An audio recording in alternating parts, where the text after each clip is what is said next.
S-400 defence system की ताकत भारत पाकिस्तान के युद्ध में पूरी दुनिया ने देखी थी। पाकिस्तान की तरफ से हुए हमलों को इसने एक झटके में मार गिराया, जिसका परिणाम आज हमारे सामने है। इस युद्ध में पाकिस्तान के कई फाइटर जेट इसी सिस्टम ने मार गिराए थे। वहीं बात करें सिस्टम के निर्माण की, तो इसे भारत के सबसे प्रिय दोस्त रूस ने दिया है, जिसका उपयोग भारत ने बखूबी किया भी।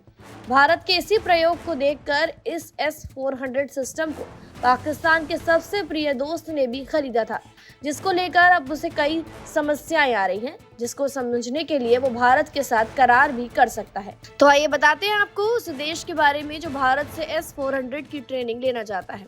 तुर्की के S-400 एयर डिफेंस सिस्टम को लेकर पिछले कुछ दिनों से तरह तरह की अटकलें लगाई जा रही हैं। इसको लेकर दावा किया जा रहा है कि तुर्की अब इन रूसी मिसाइल सिस्टम को किसी तीसरे देश, खासकर भारत को देने पर विचार कर रहा है। ऐसा इसलिए ताकि अमेरिका के साथ उसका तनाव कम हो जाए और वो दोबारा F-35 प्रोग्राम में लौट सके। लेकिन बीते 9 दिसंबर को तुर्की की सेना के शीर्ष सूत्रों ने इन सभी दावों को पूरी तरीके से खारिज कर दिया है। इसकी जानकारी तुर्की की ही एक मीडिया ने अपनी रिपोर्ट में सैन्य सूत्रों के हवाले से कही। S-400 सिस्टम को किसी भी देश को सौंपने का सवाल ही पैदा नहीं होता।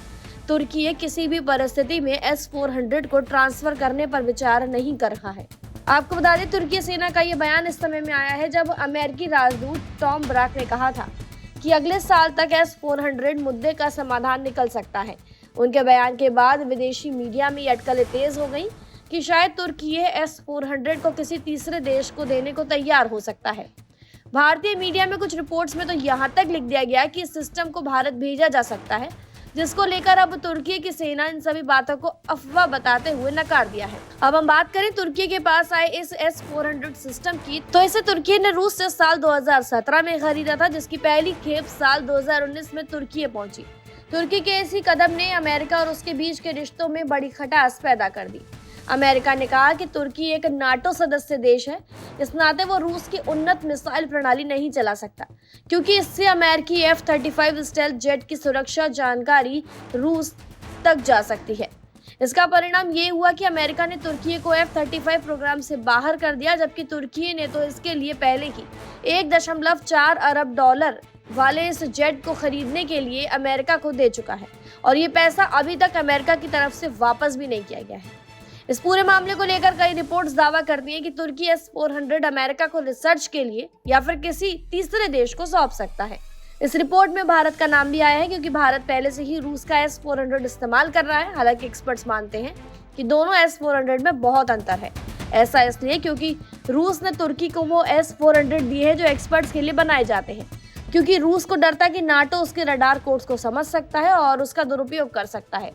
वहीं बात करें भारत के S-400 सिस्टम की, तो उसे रूस ने वो एयर डिफेंस सिस्टम दिया है जो वो खुद इस्तेमाल करता है। ऐसे में देखा जाए तो भारत के लिए तुर्की का ये सिस्टम किसी काम का नहीं होगा। वहीं सिस्टम को लेकर तुर्की की सेना ने ये सीधे तौर पर साफ कर दिया है कि हमारा S-400 सिस्टम किसी भी तीसरे देश को नहीं दिया जाएगा। ऐसे में संभव है कि ये अमेरिका को भी नहीं दिया जाएगा, यानी ये सिस्टम तुर्की के पास ही रहेगा। अगर हम समझें तो तुर्की को मिला ये S-400 सिस्टम बिल्कुल नकारा है, क्योंकि इस रूस ने न सिर्फ बेचने के लिए ही बनाया था, न कि अपने यूज के लिए। फिलहाल जानकारी में इतना ही। खबरों के लिए सब्सक्राइब करें भारत एक्सप्रेस।